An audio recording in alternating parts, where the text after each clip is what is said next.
हो गया, शुरू हो गया। चलिए विद्यार्थी, आज का जो लेक्चर है ये हम लोग का सॉल्यूशन का सबसे लास्ट लेक्चर है। इसके बाद इलेक्ट्रोकेमिस्ट्री का फोल्डर बना करके वीडियो अपलोड कर दिया गया है ऐप में, वहाँ से आप लोग पढ़ सकते हैं। ठीक है, आराम से आप वीडियो देख सकते हैं। आज का लेक्चर सॉल्यूशन का last lecture want of factor पे होगा। वांट ऑफ फैक्टर क्या है? जैसे आप पढ़े थे विद्यार्थी कोलिगेटिव प्रॉपर्टी, आप लोगों को याद होगा कोलिगेटिव प्रॉपर्टी आप लोग पढ़े थे। अब कोलिगेटिव प्रॉपर्टी में क्या हुआ था, ध्यान से सुनिएगा। तो कोलिगेटिव प्रॉपर्टी में आपको पढ़ाया गया था, खूब ध्यान से सुनिएगा, अच्छे से सुनिएगा, समझिएगा, पूरा मजा आएगा। कि कोलिगेटिव प्रॉपर्टी जो होता है यह सॉल्यूट के मोल्स पर डिपेंड करता है। इस पर डिपेंड करता है, सॉल्यूट के मोल्स पर डिपेंड करता है। तो अगर हम मोल्स को चेंज करें तो क्या कोलिगेटिव प्रॉपर्टी चेंज होगा? बिल्कुल होगा। आप ये भी पढ़े थे कि कोलिगेटिव प्रॉपर्टी डिपेंड किस पर नहीं करता है? शेप पर, साइज पर, स्ट्रक्चर पर, चार्ज पर, इन सब चीज़ों पर कोलिगेटिव प्रॉपर्टी डिपेंड नहीं करता है। कोलिगेटिव प्रॉपर्टी मात्र और मात्र अगर डिपेंड करता है तो किस पर डिपेंड करता है? तो मात्र डिपेंड करता है विद्यार्थी, तो किसके ऊपर? तो सॉल्यूट के मोल्स पर डिपेंड करता है। अब मान लीजिए कि आप कोई सॉल्यूशन बना रहे हैं, ठीक है, और इसमें मान लीजिए अंदर लिक्विड है,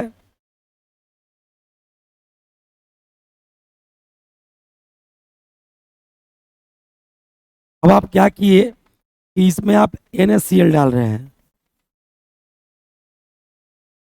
कितना डाल रहे हैं? क्या डाल रहे हैं? NaCl। आप डाल रहे हैं मान लीजिए 1 मोल NaCl। कितना मोल डाले? 1 मोल। अब ये जब NaCl अंदर गया तो अंदर जाकर के ये टूट गया, Na प्लस Cl माइनस।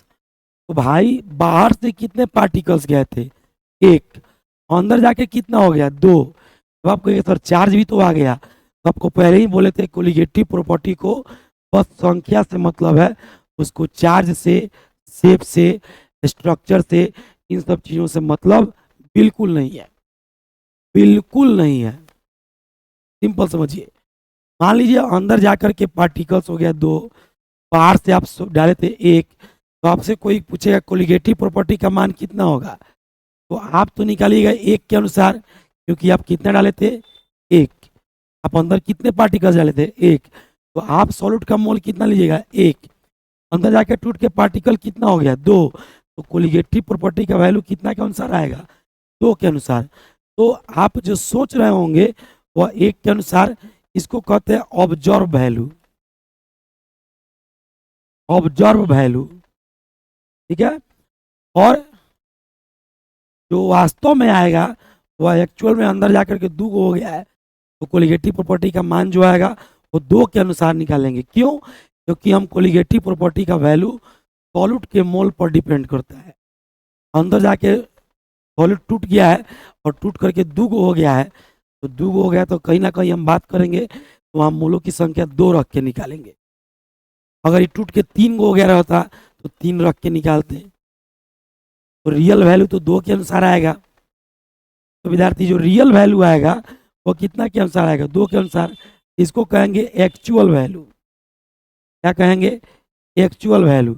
अब आप ही बताइए कि आप डाले होंगे 1 मोल अंदर, तो आप निकालिएगा 1 मोल के अनुसार, तो हो गया आपका ऑब्जर्व वैल्यू, सोचा हुआ वैल्यू, या एक्सपेक्टेड वैल्यू आप कह सकते हैं, जो आप अपेक्षा कर रहे थे।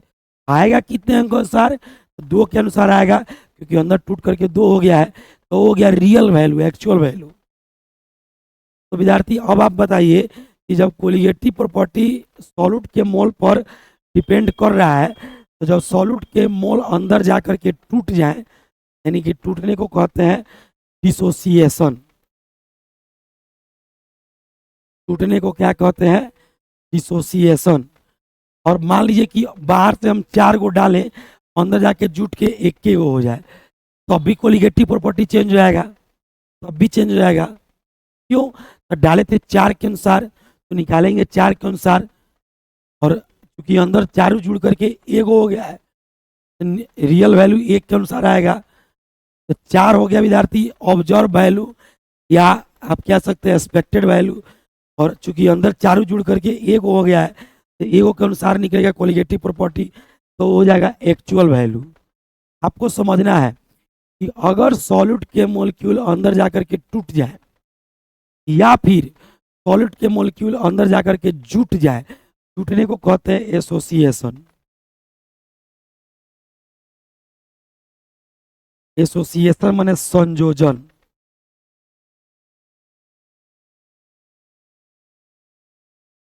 डिसोसिएशन माने वियोजन, माने टूटना। तो सॉलिड के मॉलिक्यूल्स अंदर जाके टूट भी सकते हैं और जुट भी सकते हैं। आप कहिएगा सर हम कैसे पहचानेंगे कि टूट रहे हैं कि जुट रहे हैं? क्वेश्चन में लिखा रहेगा कि सॉलिड के मॉलिक्यूल्स डिसोसिएट हो रहा है कि एसोसिएट हो रहा है, वियोजित हो रहा है कि संयोजित हो रहा है। तो विद्यार्थी अब अगर मान लीजिए कि सॉलिड के मॉलिक्यूल्स सॉल्यूशन के अंदर, सपोज दैट सॉल्यूशन के अंदर डिसोसिएट हो रहा है या फिर एसोसिएट हो रहा है, तो अगर डिसोसिएट होंगे तो मोल्स बढ़ेगा, अगर एसोसिएट होंगे तो मोल्स घटेगा। इन दोनों केस में मोल्स क्या होगा? चेंज होगा। और जब मोल्स चेंज होगा तो कहीं ना कहीं कोलिगेटिव प्रॉपर्टी का मान भी चेंज होगा। तो जो कोलिगेटिव प्रॉपर्टी का मान चेंज होके आएगा, चेंज होने के बाद जो आएगा उसको कहते हैं एक्चुअल वैल्यू। हम डालेंगे मोल अंदर, तो उसके अनुसार जो निकालेंगे कि हम कितना मोल डाल रहे हैं उसके अनुसार निकालेंगे, तो उसको कहते हैं एक्सपेक्टेड वैल्यू या फिर ऑब्जर्व वैल्यू। तो कहीं ना कहीं हमारा जो रियल वैल्यू होगा, एक्चुअल वैल्यू और ऑब्जर्व वैल्यू, वह एक दूसरे से क्या होगा? अलग होगा। क्योंकि मोल्स जब बदल जा रहे हैं तो कोलिगेटिव प्रॉपर्टी का मान भी क्या हो जाएगा?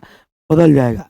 तो विद्यार्थी अगर ऐसी बात आती है, खूब ध्यान से सुनिए, तो हम कहते हैं कि जब सॉलिड के मॉलिक्यूल्स सॉल्यूशन के अंदर जाकर डिसोसिएट हो जाए या एसोसिएट हो जाए, तो उस केस में कोलिगेटिव प्रॉपर्टी का मान जो होता है वह एक्सपेक्टेड वैल्यू से, ऑब्जर्व वैल्यू से डेविएट कर जाता है, चेंज कर जाता है, और उस कोलिगेटिव प्रॉपर्टी को हम कहते हैं एबनॉर्मल कोलिगेटिव प्रॉपर्टी। और सामान्य अणु संख्या गुणधर्म कई बार एग्जाम में पूछा हुआ है। सबसे कोई पूछ दे कि एबनॉर्मल कोलिगेटिव प्रॉपर्टी क्या है, तो कहिएगा देखिए भैया, जब सॉलिड के मॉलिक्यूल्स सॉल्यूशन में अंदर जा करके डिसोसिएट हो जाए या एसोसिएट हो जाए, तो इन दोनों स्थितियों में, डिसोसिएशन के केस में या एसोसिएशन के केस में, इन दोनों स्थितियों में कोलिगेटिव प्रॉपर्टी का जो रियल मान होता है वह एक्सपेक्टेड मान या ऑब्जर्व मान से अलग हो जाता है, डेविएट हो जाता है। उसी वैल्यू को हम लोग एबनॉर्मल कोलिगेटिव प्रॉपर्टी या असामान्य अणु संख्या गुणधर्म कहते हैं। असामान्य का मतलब सामान्य से अलग। तो अगर नहीं टूटता तो सामान्य कहते हैं, टूट गया या जुट गया तो सामान्य से वैल्यू थोड़ा अलग हो जाएगा, उसी को हम असामान्य कहते हैं। नॉर्मल से अलग को एबनॉर्मल कहते हैं। तो सबसे पहले हम शुरू करेंगे एबनॉर्मल कोलिगेटिव प्रॉपर्टी। तो आइए पढ़ते हैं abnormal colligative property. Abnormal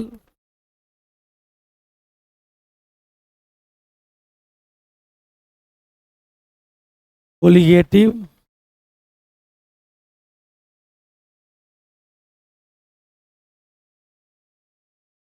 property. Abnormal colligative property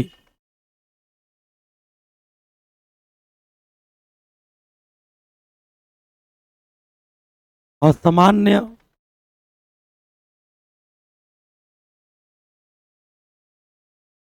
अणु संख्या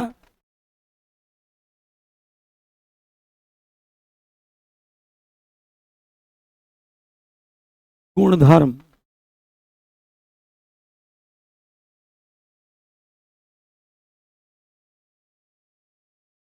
ठीक है, असामान्य अणु संख्या गुणधर्म। तो आइए पढ़ते हैं एबनॉर्मल कोलिगेटिव प्रॉपर्टी। असामान्य अणुसंख्या गुणधर्म। एक सिंपल सा बात है बाबू, कहिएगा कि कोलिगेटिव प्रॉपर्टी का वह मान, कोलिगेटिव प्रॉपर्टी का वह मान जो सॉल्यूट के मॉलिक्यूल्स के डिसोसिएशन या एसोसिएशन के बाद प्राप्त होता है, उसी को हम लोग एबनॉर्मल कोलिगेटिव प्रॉपर्टी कहते हैं। इसका मान जो है वह ऑब्जर्व मान से या एक्सपेक्टेड मान से डेविएट कर जाता है, विचलित कर जाता है, यानी कि अलग होता है। देखिएगा,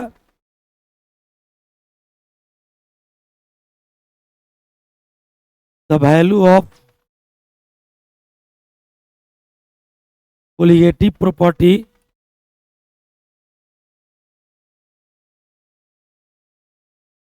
the value of colligative property which is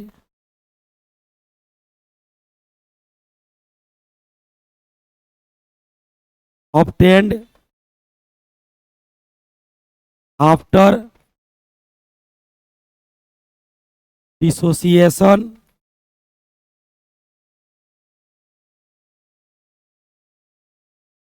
और एसोसिएशन।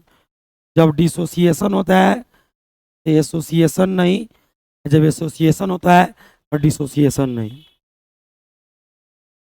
आफ्टर डिसोसिएशन और association of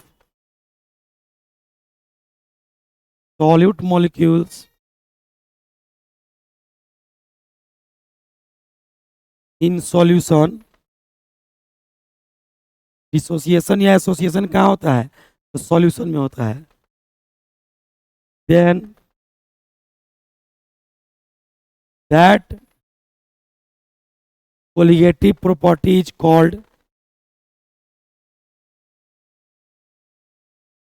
that colligative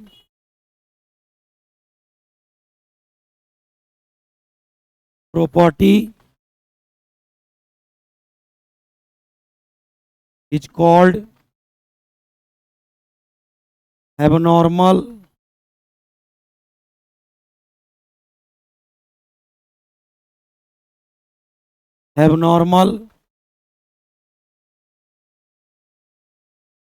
colligative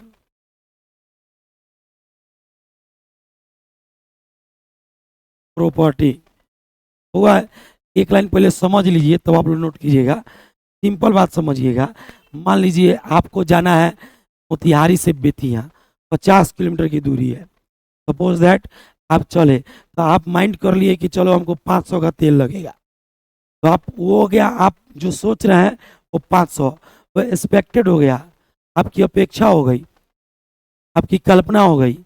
अब आप चल दिए, रास्ता गलती से आप गलती पकड़ लिए, अब रास्ता गलती पकड़े, किलोमीटर बढ़ गया, तो किलोमीटर बढ़ गया तो कहीं ना कहीं अब 500 की जगह पर 700 का तेल लगेगा। तो जो रियल फिगर आया वो 700 आया, आप सोचे थे 500, तो जो चेंजिंग हो गया, चेंज होके जो आया उस वैल्यू को कहते हैं हम एबनॉर्मल वैल्यू, नॉर्मल से हट गया। तो उसी तरह से मान लीजिए आप सॉलिड के मॉलिक्यूल से ए डाल रहे हैं, तो आप तो एक के मोल लेके कैलकुलेट कीजिएगा कोलिगेटिव प्रॉपर्टी, तो उसको कहिएगा ऑब्जर्व वैल्यू या एक्सपेक्टेड वैल्यू, और अंदर जाके वो टूट के 2 हो गया, तो रियल में जो वैल्यू आएगा वो 2 मोल के अनुसार आएगा, तो रियल वैल्यू थोड़ा अलग आएगा। तो जो रियल वैल्यू अलग आएगा उसी को हम कहते हैं एबनॉर्मल कोलिगेटिव प्रॉपर्टी। ठीक है, वीडियो को पॉज करके आप नोट कीजिएगा, इसको हिंदी में लिखिए। विलियन में विलेय के अणुओं के, विलियन में विलेय के अणुओं के वियोजन अथवा संयोजन, विलियन में विलेय के अणुओं के वियोजन अथवा संयोजन के बाद, वियोजन अथवा संयोजन के बाद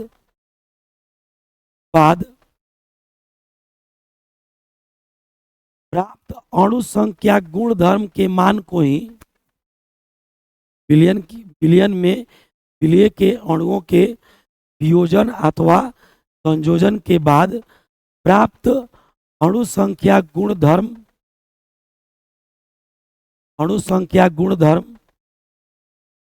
के मान को ही असामान्य अणु संख्या गुणधर्म कहते हैं। के मान को ही असामान्य अणु संख्या गुणधर्म कहते हैं। तो आपसे कोई पूछेगा एबनॉर्मल कोलिगेटिव प्रॉपर्टी, तो कहिएगा देखिए सॉलिड के मॉलिक्यूल्स अगर डिसोसिएट नहीं होते हैं, एसोसिएट नहीं होते हैं, तो जो ना नॉर्मल कोलिगेटिव प्रॉपर्टी होगा। अगर वो टूट गए या जुट गए तो उसके बाद जो कोलिगेटिव प्रॉपर्टी आएगा वो एबनॉर्मल होगा। अब आइए यहाँ पे समझिए, मान लीजिए कि सॉलिड के मॉलिक्यूल्स अंदर गए और अंदर जाकर के टूट गए, डिसोसिएट हो गए। तो डिसोसिएट होने के बाद जो कोलिगेटिव प्रॉपर्टी का मान आता है यह वैल्यू अलग होगा, और डिसोसिएट होने से पहले जो कोलिगेटिव प्रॉपर्टी का मान आएगा यह वैल्यू अलग होगा, क्योंकि मोलों की संख्या बदल जाएगी डिसोसिएशन के बाद। सॉलिड के मॉलिक्यूल्स की संख्या या सॉलिड के मोलों की संख्या बदल जाएगी। जब मोलों की संख्या बदलेगी तो कोलिगेटिव प्रॉपर्टी का मान भी क्या होगा, बदलेगा। बदल के कितना आएगा, आप मान लीजिए 1 मोल डाले थे तो आप तो कैलकुलेट कीजिएगा 1 मोल के अनुसार। अंदर जाकर मान लीजिए 2 मोल हो गया या 3 मोल हो गया या 4 मोल हो गया, तो रियल वैल्यू कितना क्या आएगा, 4 के अनुसार, चाहे 3 के अनुसार, चाहे 2 के अनुसार। ये रियल वैल्यू को हम सही कैसे करें, हम तो निकालेंगे 1 के अनुसार। जैसे मान लीजिए क्वेश्चन दे देगा एग्जाम में कि NaCl डालें और ये NaCl अंदर जाकर के 40% डिसोसिएट हो गया, 40% NaCl टूट गया। बोल दिया क्वेश्चन में कि 40% NaCl टूट गया। तो अब 40% जो भाग टूट गया NaCl का, कहीं ना कहीं वो कोलिगेटिव प्रॉपर्टी के मान को क्या करेगा, चेंज करेगा। तो चेंज करेगा तो जो हमारा रियल वैल्यू होगा वो कितना आएगा, उसको हम कैसे निकालेंगे, ये हम लोग को जानना है। मान लीजिए हम 1 मोल डाले थे, तो हम ऐसे निकालेंगे तो 1 मोल के अनुसार निकालेंगे कोलिगेटिव प्रॉपर्टी का मान। मान लो हमसे कह दिया कि ऑस्मोटिक प्रेशर निकालिए, तो ऑस्मोटिक प्रेशर का वैल्यू होता है I बराबर CRT, या आप ये भी पढ़े थे P का मान N/V RT। तो विद्यार्थी कहीं ना कहीं नंबर ऑफ मोल कितना लोगे तुम, 1। अब अगर नंबर ऑफ मोल 1 रखोगे यहाँ पे, तो पानी पी लेगी, हिचकी आ रहा है।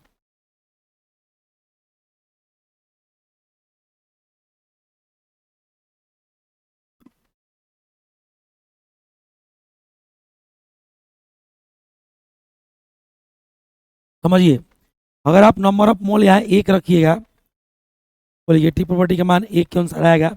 लेकिन सवाल है कि सॉल्यूशन के अंदर NaCl जा करके इसका 40% भाग टूट गया है, या 85% कह देगा, 20% कह देगा, कुछ भी कहेगा, सब बनेगा। तो अंदर जाकर के जो 40% भाग इसका टूटा है, ये कहीं ना कहीं कोलिगेटिव प्रॉपर्टी के मान को क्या करेगा, चेंज करेगा। तो हम जो सोचेंगे वैल्यू, रियल में वैल्यू से अलग आएगा। तो रियल वैल्यू जो अलग आएगा वो हम कैसे निकालें, उसको हम कैसे सही करें। जैसे मान लीजिए बोले 500 के तेल का खर्चा था, रास्ता गलती पकड़ा गया तो 700 का खर्चा हो गया। तो जो 200 का अंतर आ रहा है उसको कैसे मैनेज करें। देखो कोनो बैठा होगा, उसको कहेंगे भाई 200 रुपया दे, तू हम दे दें, मतलब कहीं से ना कहीं से उसको क्या करना होगा, मैनेज करना होगा। उसी तरह से विद्यार्थी, जब हम यहाँ पर देखते हैं कि हमारा कोलिगेटिव प्रॉपर्टी का मान डिसोसिएशन या एसोसिएशन के कारण चेंज होता है, तो उस समय हम लोग भी कोलिगेटिव प्रॉपर्टी को सही करते हैं कि मान जो चेंज हुआ है वो सही हो जाए। तो सही करने के लिए इसमें एक फैक्टर से, एक चीज से गुना करना पड़ता है, आई से। किससे गुना करता है, आई से। आई माने आयोटा नहीं, आई का मतलब होता है वांट हाफ फैक्टर। आप मैथ में पढ़े होंगे, आई का मतलब होता है √(-1). लेकिन हम इसकी बात नहीं कर रहे हैं, मैथ नहीं है कॉम्प्लेक्स नंबर। हम बात कर रहे हैं विद्यार्थी, ये आई को बोलते हैं वांट हाफ फैक्टर। कोई पूछेगा क्यों गुना किए हो, तो कहिएगा भैया देखिए, जब डिसोसिएशन या एसोसिएशन होता है तो कोलिगेटिव प्रॉपर्टी का मान बदल जाता है।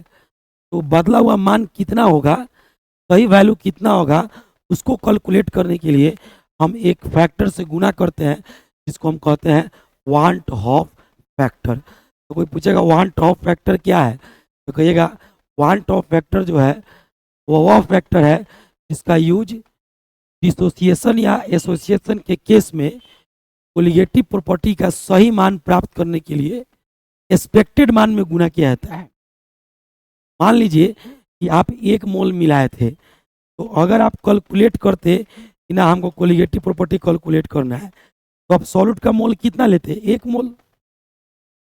सॉल्यूट का मोल आप कितना लेते, 1 मोल। अगर आप कोलिगेटिव प्रॉपर्टी कैलकुलेट करने जाते हैं तो आप सॉल्यूट का मोल कितना लेते हैं, 1 मोल लेते हैं। कितना लेते बाबू, 1 मोल लेते हैं। अब अगर आप सॉल्यूट का मोल 1 मोल लेते हैं, अगर आप सॉल्यूट का मोल 1 मोल लेते हैं, तो आपका ये जो कोलिगेटिव प्रॉपर्टी आता ये 1 मोल के अनुसार ना आता, लेकिन अंदर तो जाकर के मोल चेंज हो गया है, टूट गया है। तो आप जो निकाल रहे हो वैल्यू गलत है।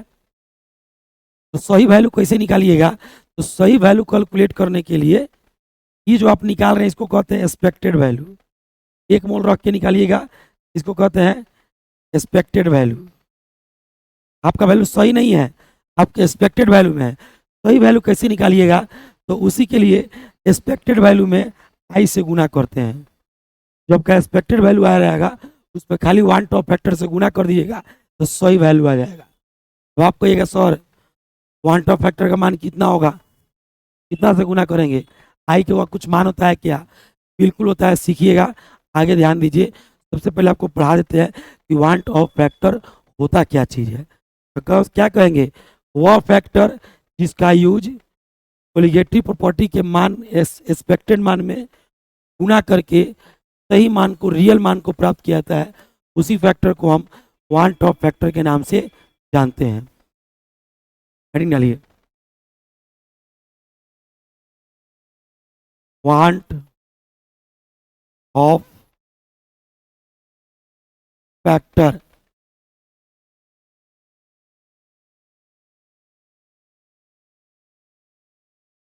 वांट ऑफ फैक्टर लिखेंगे यहाँ पे,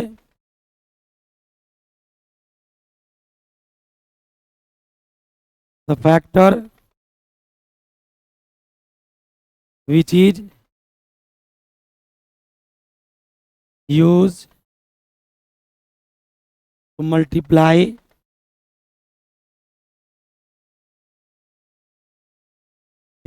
multiply in expected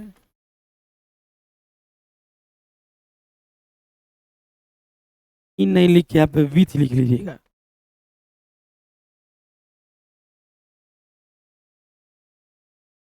with expected value of colligative property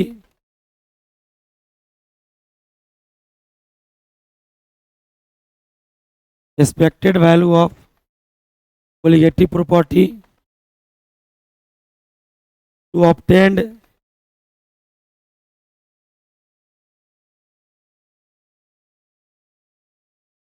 real value, then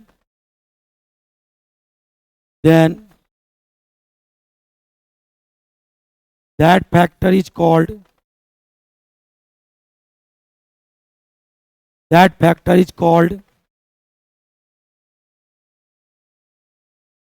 want of factor।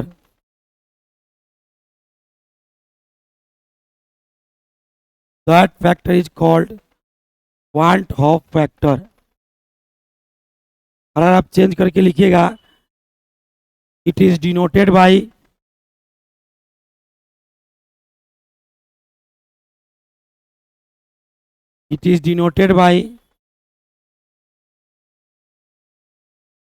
I. Simple क्या रहा है कि multiply with expected value, expected value के साथ मल्टीप्लाई करते हैं, काहे के लिए, तो obtain real value, actual value को प्राप्त करने के लिए। उसी फैक्टर को हम कहते हैं want of factor it is denoted by I. जल्दी से इसका हिंदी लिखिए तो लिखिएगा हिंदी। वह गुणांक जिसका उपयोग वह गुणांक जिसका उपयोग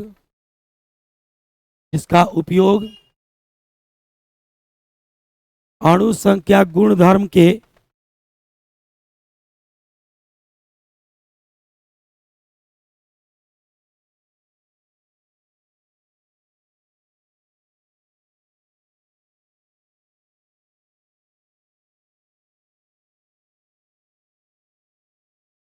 जिसका उपयोग वह गुणांक जिसका उपयोग अणु संख्या गुणधर्म के देखिए एक्सपेक्टेड मान को कहते हैं अपेक्षिक मान, अपेक्षिक वैल्यू। अणु संख्या गुणधर्म के अपेक्षिक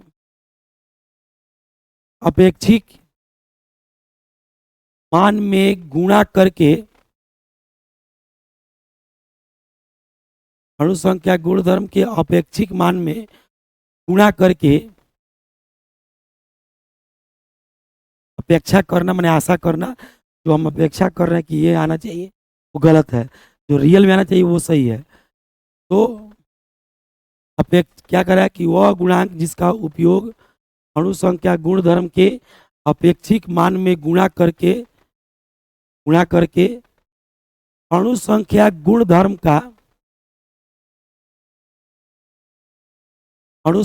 गुणधर्म का वास्तविक मान प्राप्त करने के लिए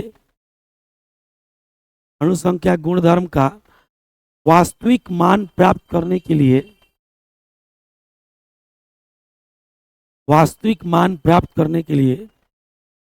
किया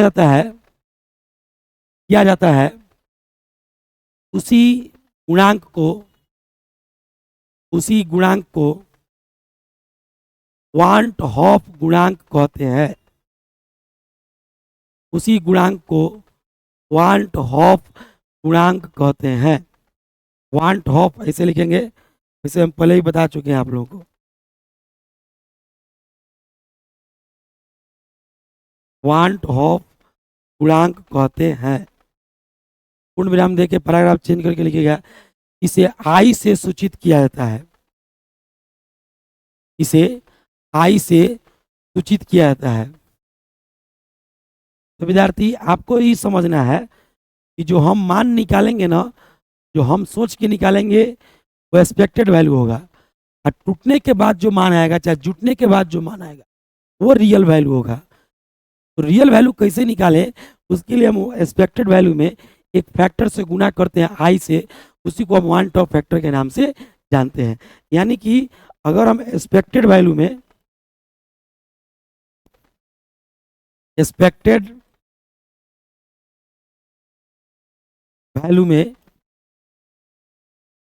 आई से गुना कर दें तो रियल वैल्यू प्राप्त हो जाएगा, एक्चुअल वैल्यू मिल जाएगा। एक्चुअल वैल्यू या रियल वैल्यू बात एक है। एक्चुअल वैल्यू या रियल वैल्यू। तो एक्चुअल वैल्यू या वास्तविक मान, इसको हिंदी में बोलेंगे, लिख देते हैं वास्तविक मान किसका, कोलिगेटिव प्रॉपर्टी का। और यह अपेक्षिक मान, अपेक्षा वाला मान जो हम सोच रहे थे, अपेक्षिक मान।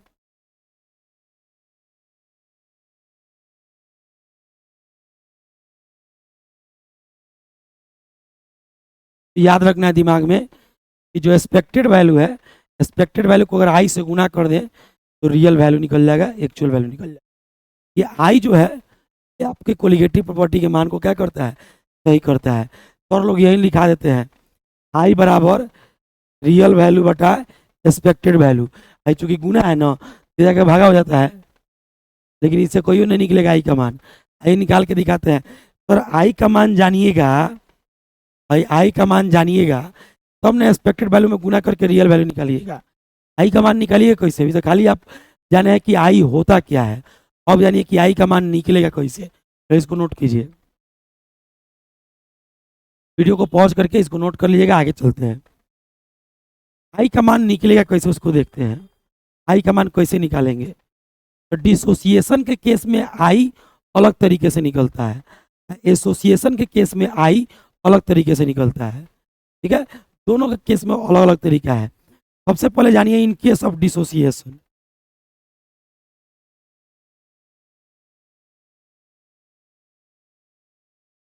इन केस ऑफ डिसोसिएशन,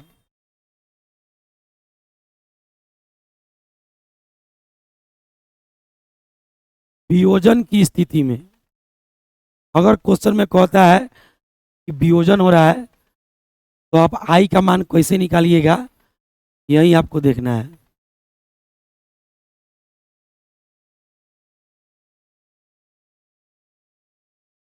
ठीक है, अगर क्वेश्चन में कहेगा कि वियोजन हो रहा है तो आई का मान कैसे निकालेगा, एक तो तरीका दे देते हैं जो आपको बहुत हेल्प करेगा, दिमाग में रखिएगा बस। आई का जो मान होगा, अगर केस डिसोसिएशन हो रहा है, अगर केस डिसोसिएशन हो रहा है, दिमाग में रखिएगा, एकदम दिमाग में बैठा लीजिए कि अगर केस डिसोसिएशन हो रहा है तो आई का मान हमेशा हमेशा एक से बड़ा होगा, हमेशा ऑलवेज आई का मान हमेशा एक से बड़ा होगा। अगर कभी गलती से भी आपको आंसर एक से छोटा आ जाता है, मान लीजिए एक से बड़ा कुछ भी हो सकता है, 1.3, 2.3, 2.4, जो हो जाएगा वो हो जाएगा, लेकिन एक से बड़े होगा, ये फिक्स है बाबू। अगर डिसोसिएशन होता है तब अब आप पूछिएगा सर होगा कितना, निकाल के चेक करेंगे, जैसा टूटेगा वैसा आई का मान होगा। 40% टूटेगा सॉल्यूट तो आई का मान कुछ और होगा, 50% टूटेगा तो आई का मान कुछ और होगा। हम निकालना सीख लेंगे, याद क्यों करेंगे, कितना याद कीजिएगा, जो रट के वो नहीं पूछेगा एग्जाम में, कुछ और पूछ लेगा। लेकिन ये दिमाग में हमेशा रखेगा कि आई का मान एक से हमेशा बड़ा होगा। जैसे मान लीजिए अभी क्वेश्चन में से लिख देगा, if NaCl is 40% dissociate, then value of I,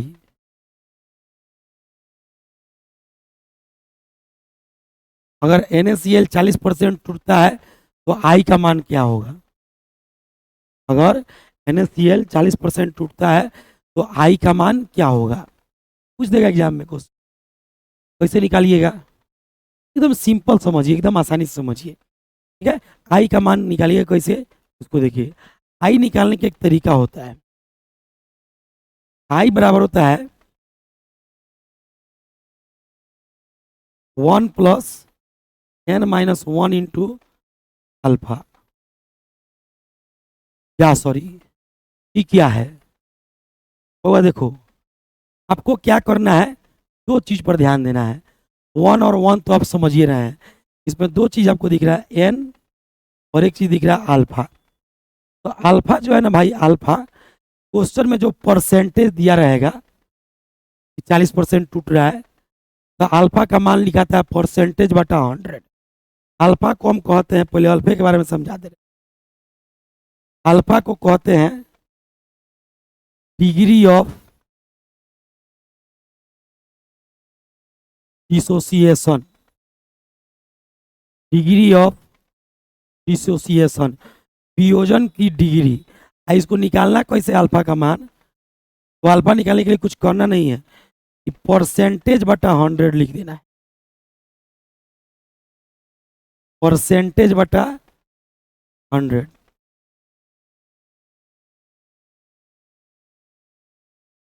percentage by 100, जितना परसेंट टूट रहा होगा वो परसेंटेज और बटा 100।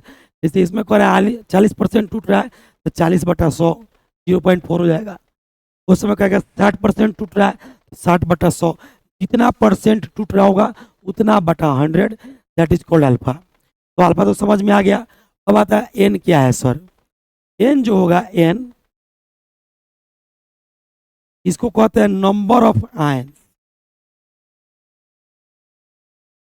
After dissociation.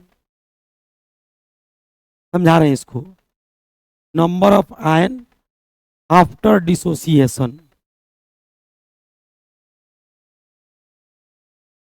वियोजन के बाद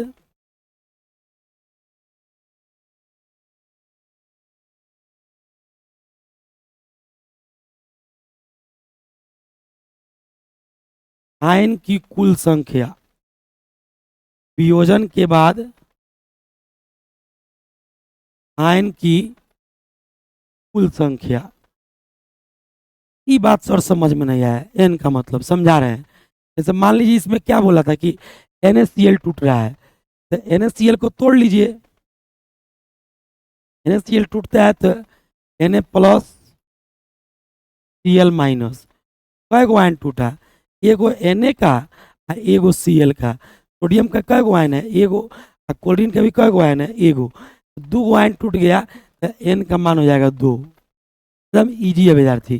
जैसे मान लो यहाँ रहेगा CaCl2, इसको तोड़िएगा तो इधर 2 इधर आता है, तो कैल्शियम पर 2 गो प्लस, क्लोरीन पर 1 गो माइनस होता है। तो क्लोरीन है कै गो, तो क्लोरीन 2 गो है, यहाँ 2 लिख लीजिएगा। अब देखिए क्लोरीन का आयन 2 गो, कैल्शियम का कुछ नहीं है, तो कितना है 1। तो 2 गो क्लोरीन का आयन, 1 गो कैल्शियम का आयन, टोटल कै गो आयन हो गया 3 गो। तो एन का मान भाई 3 लिख लेंगे। इजी है ना। एन क्या करना है, आयन की संख्या देख लेना है, जो आयन टूटेगा वह एन हो जाएगा। और अल्फा तो क्वेश्चन में देवे किया है, परसेंटेज जितना दिया होगा उतना बटा 100 हो गया अल्फा आपका। एकदम इजी है, कोई भारी काम नहीं है। जैसे एक और तोड़ के दिखा देते हैं, AlCl3। तो AlCl3 तोड़िएगा तो 3 इधर आता है, अल्मुनियम पर 3 प्लस, इसका यहाँ कुछ नहीं थे 1 है, तो 1 इधर जाएगा, तो क्लोरीन पर 1 माइनस। अब जरा विचार कीजिए, क्लोरीन कै गो है 3 गो, यहाँ पे 3 लिख दीजिए। अल्मुनियम यहाँ पर कै गो है 1 गो, 1 गो रहने दीजिए। अब देखिए यहाँ पे बाबू कुछ नहीं है, तो अल्मुनियम की संख्या कितनी है 1, और क्लोरीन की संख्या कितनी है 3। तो 3 गो और 1 गो, टोटल आयन की संख्या कितनी हो गई 4। एन का मान कितना हो गया 4, बस हो गया। एन का मान वहाँ रखेंगे, जैसे यही क्वेश्चन बना देते हैं एक बार। आई का मान निकालना है ना, तो बना के दिखा देते हैं। देखिए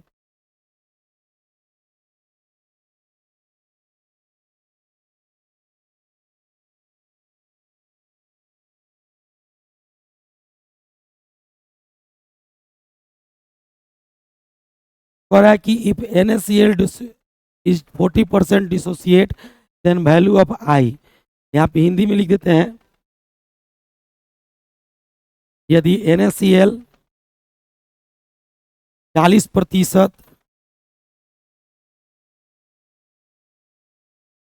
वियोजित होता है,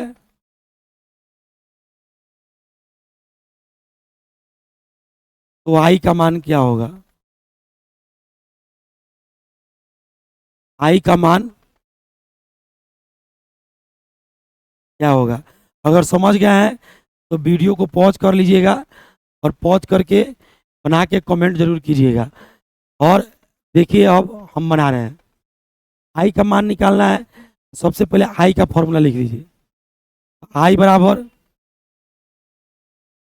1 प्लस n-1 इंटू अल्फा। आई बराबर 1 प्लस n-1 इंटू अल्फा। भाई कुछ नहीं देखना है, अल्फा का मान परसेंटेज बटा 100, तो कितना परसेंट टूट रहा है 40%, तो अल्फा बराबर हो जाएगा कितना 40 बटा 100। अच्छा एन का मान, तो एन का मान कैसे निकालिएगा, तो NaCl टूट रहा है, तो NaCl टूटता है तो Na प्लस Cl माइनस, एगो Na और एगो Cl, क्या हो जाएगा 2 हो जाएगा। फिर भी यहाँ तोड़ देते हैं, Na plus Cl minus. Sodium का भी एक आयन, चार्ज मत देख लीजिएगा भाई, यहाँ पर आयन की संख्या देखनी है। सोडियम का एक आयन और क्लोरीन का एक आयन, तो दोनों मिला के कै गो आयन हो गया 2 गो, एन का मान 2 हो गया। खाली पुटिंग वैल्यू गेटिंग रिजल्ट। आई बराबर 1 प्लस 2, एन का मान 2 माइनस 1 इंटू अल्फा। अब यहाँ देखिए आई बराबर 1 प्लस 2 में से एक गया, यहाँ पर एक काम कीजिए, अल्फा का ही मान रख लीजिए, 40/100 था, यहाँ काट लीजिए इसको, एक जीरो से एक जीरो कट जाएगा, 4/10 को 0.4 लिख सकते हैं, 2 में से एक गया तो एक, एक को 0.4 से गुना कीजिएगा 0.4 रह जाएगा, तो यहाँ लिख लीजिए 0.4। अब यहाँ से जोड़ लीजिए, एक और 0.4 जुड़ेगा तो 1.4 हो जाएगा। ये हो गया आपके आई का मान। ठीक है, देख लीजिए एक से बड़ा आया है कि नहीं। हम क्या बोले आपको, हमेशा आई का मान एक से बड़ा आएगा अगर डिसोसिएशन क्वेश्चन में हो रहा है तब। इसको नोट किया जाए, वीडियो को पॉज कीजिएगा, नोट कीजिएगा, फिर आगे चलेंगे यहाँ से।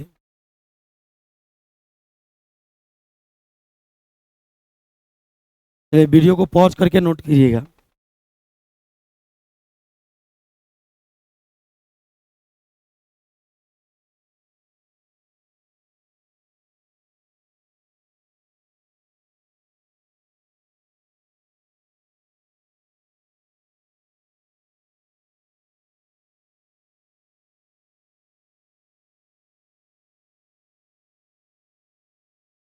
वीडियो को पॉज करके नोट करना है।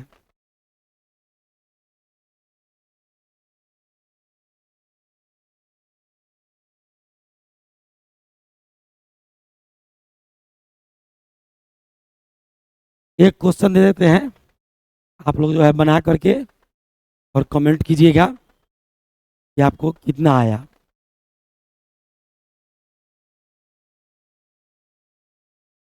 लिखिएगा, if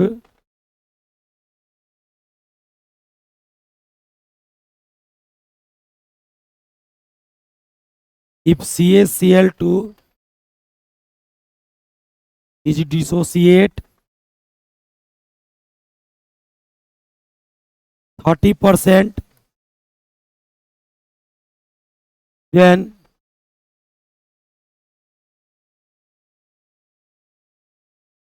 value of I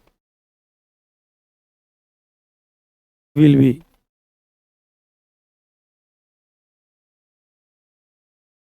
value of I will be, Hindi वाले लिख लेंगे, यदि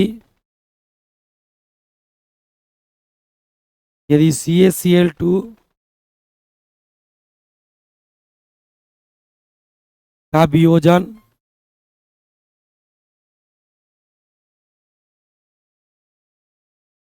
वियोजन 30% होता है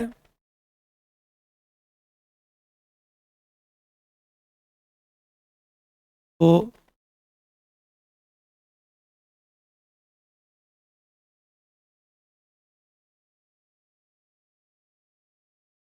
आई का मान ज्ञात करें।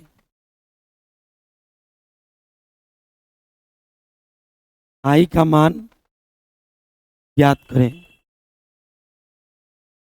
क्या कर रहे हैं बाबू, यदि CaCl2 का वियोजन 30% हो रहा है तो आई का मान ज्ञात कीजिए कितना होगा, इजीली निकल जाएगा। एक क्वेश्चन और है, if degree of dissociation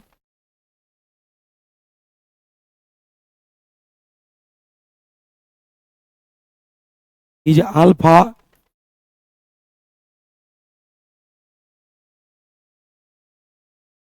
then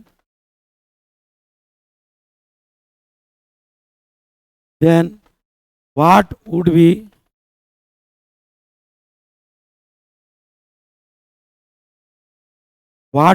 the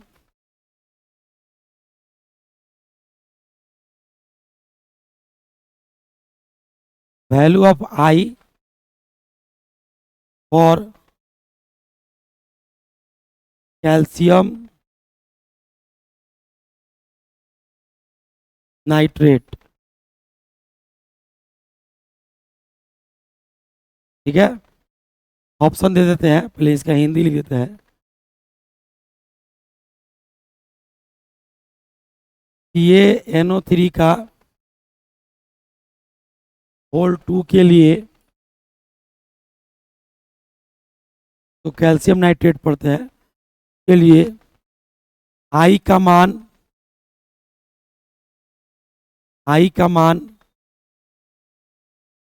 क्या होगा यदि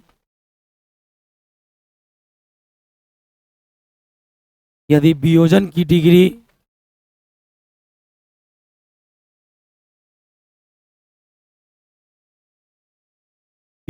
डिग्री अल्फा है। ऑप्शन है, कमेंट जरूर कीजिएगा वीडियो को पॉज करके बना के। 1 plus alpha, 1 minus 2 alpha, 1 plus 2 alpha, और ऑप्शन डी है 1 माइनस अल्फा। ठीक है, वीडियो को पॉज कर लीजिए और क्वेश्चन को नोट कर लीजिए। पहले इसको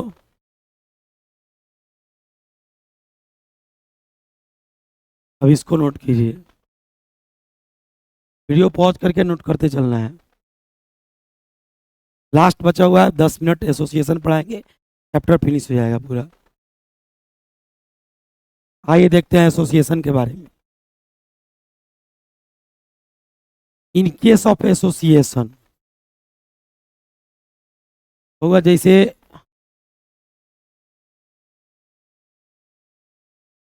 इन केस ऑफ एसोसिएशन, संयोजन की स्थिति में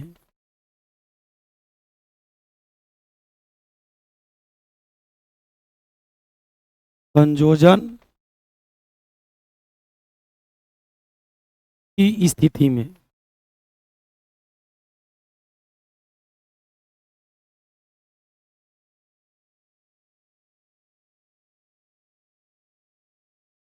ठीक है भाई, पहले तो हम पढ़े थे वियोजन की स्थिति में डिसोसिएशन होगा तो आई का मान कैसे निकलेगा। अब देखते हैं संयोजन की स्थिति में, लेकिन इसमें हम लोग को ना एक चीज समझना है। क्या समझना है सर? देखिए भाई, जैसे डिसोसिएशन में कह रहा था ना यहाँ पे कि 40% चाहे 30% डिसोसिएट हो रहा है। एसोसिएशन में कहेगा नहीं कि इतना परसेंट एसोसिएट हो रहा है, एसोसिएशन में एसोसिएशन कहेगा नहीं। डिसोसिएशन में डिसोसिएशन कहेगा, लेकिन एसोसिएशन में क्या कहेगा उसको समझिए। उसमें लिखता है बाबू, कैसे क्वेश्चन को आपको समझना है। उसमें लिखा था है डाईमेराइज। देखिए, डाई मन होता है दो, मर मन होता है यूनिट, आइज मतलब होता है जुटना, यानी कि दो गो यूनिट जुट के एगो हो रहा है डाईमेराइज। इस तरह लिखा होगा ट्राईमेराइज, टेट्रामेराइज। इस चीज को समझिए। अब अगर मान लीजिए इस तरह से लिखा हुआ है डाईमेराइज, इसका मतलब दो गो मिलकर के एक हुआ है तो एन का मान इसके लिए 2 हो जाता है। अगर लिखा रहेगा ट्राईमेराइज मतलब 3 गो मिल के एक हुआ है तो एन का मान 3 हो जाएगा। लिखा हुआ टेट्रामेराइज, टेट्रा माने 4 होता है, तो 4 गो मिल के एक हुआ है तो एन का मान कितना हो जाएगा 4। तो काफी इजी है, लेकिन फॉर्मूला वही नहीं है, फॉर्मूला बदलेगा। देखिए ध्यान से विद्यार्थी, सबसे पहले आपको समझाए हैं कि आप एसोसिएशन कैसे समझिएगा। जैसे क्वेश्चन में लिखा होगा if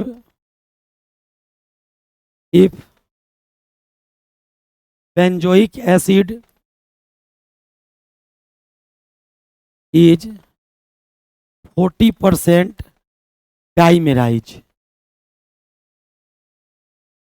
then value of I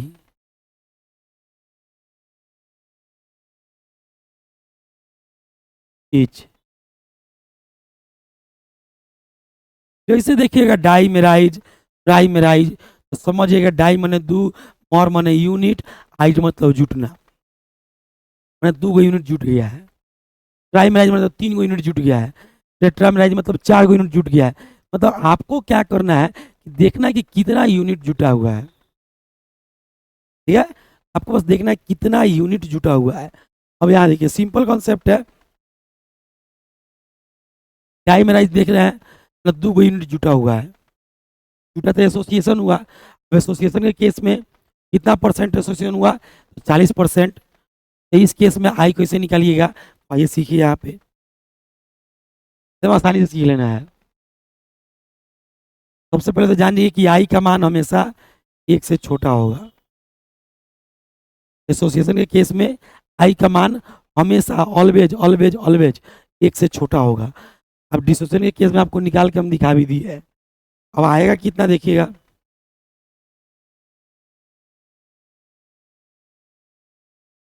1 plus 1/n-1, उसमें था n-1, इसमें 1/n-1, बस यहीं पर चेंजिंग कर देना है, बाकी सब चीज़ सेम रहता है। सर अल्फा क्या है सर, तो अल्फा आप जानते हैं डिग्री ऑफ एसोसिएशन, उसमें डिसोसिएशन था, इसमें एसोसिएशन हो जाएगा। और सिंपल कॉन्सेप्ट है निकालने का, जितना परसेंट दिया हुआ है उतना परसेंटेज बटा 100, तो 40%, 40/100, परसेंटेज बटा 100। और भाई अब इसमें है सर एन क्या है, इसमें मत कर देना कि नंबर ऑफ आयन है, इसमें कौन है कि एसोसिएशन में भाग ले रहे यूनिट की संख्या, इकाई की संख्या। जैसे डाइमेराइज है मतलब 2 यूनिट भाग ले रहा है, तो एन का मान 2। ट्राइमेराइज है मतलब 3 यूनिट भाग ले रहा है, तो एन का मान 3। यहाँ लिखेंगे number of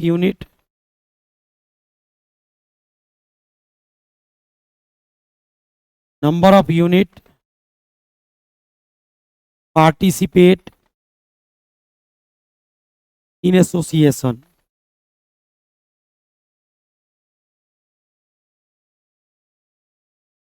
number of unit दें आशीष, पेट को खोल दीजिए। Number of unit participate in association.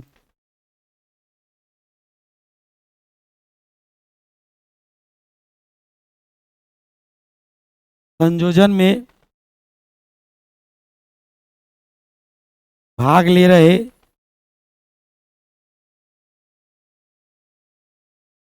इकाई की संख्या, संयोजन में भाग ले रहे इकाई की संख्या, मतलब क्या रहा है सिंपल कॉन्सेप्ट कि एसोसिएशन में कितने यूनिट पार्टिसिपेट कर रहे हैं, वही हो जाएगा आई का मान, ठीक है। और अल्फा को कहेंगे डिग्री ऑफ एसोसिएशन।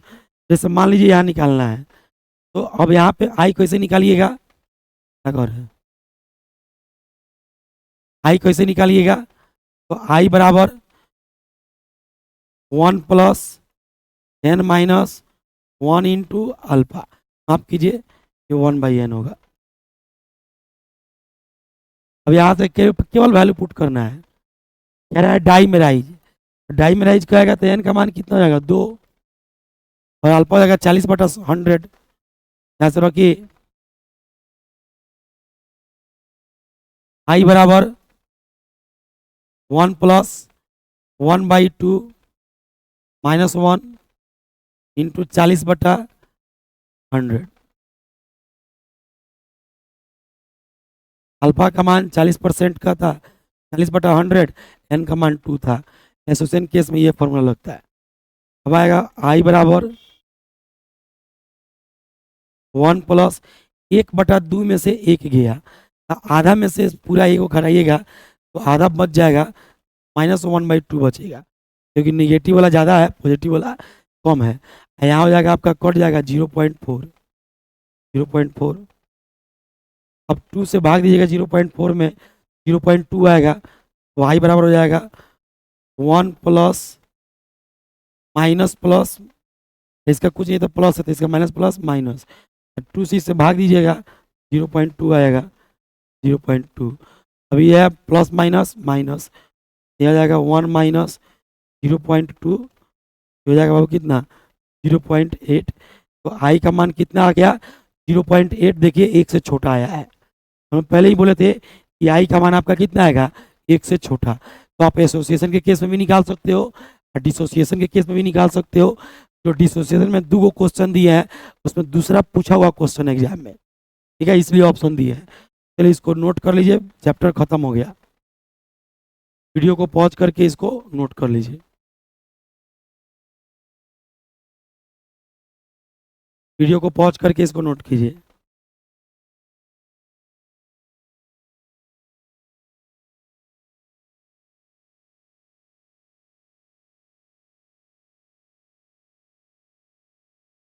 वीडियो को पॉज करके इसको नोट कीजिए।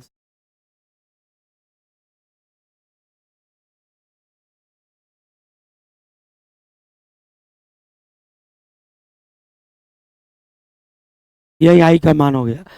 तो चलिए चैप्टर फिनिश हो गया। कैसा रहा आपका एक्सपीरियंस सॉल्यूशन का? थोड़ा लेट हुआ है, छुट्टी वगैरह बीच में ज़्यादा हो गया है। अब आपको क्या करना है कि आपको इलेक्ट्रोकेमिस्ट्री जो है वीडियो ऑलरेडी अपलोड है पूरा, उसको आप लोगों को सबको कंप्लीट कर लेना है। फोल्डर बना करके अपलोड कर दिया गया है, उसको आपको कंप्लीट कर लेना है। सॉल्यूशन का फोल्डर भी आपको रेडी मिलेगा, ठीक है। आपको इलेक्ट्रोकेमिस्ट्री कंप्लीट करना है, साथ में हम आपका शुरू करेंगे केमिकल काइनेटिक्स। तो इलेक्ट्रोकेमिस्ट्री पढ़ते रहिए, साथ में डेली आपका लाइव चलेगा केमिकल काइनेटिक्स, ठीक है। मिलते हैं नेक्स्ट वीडियो में कल।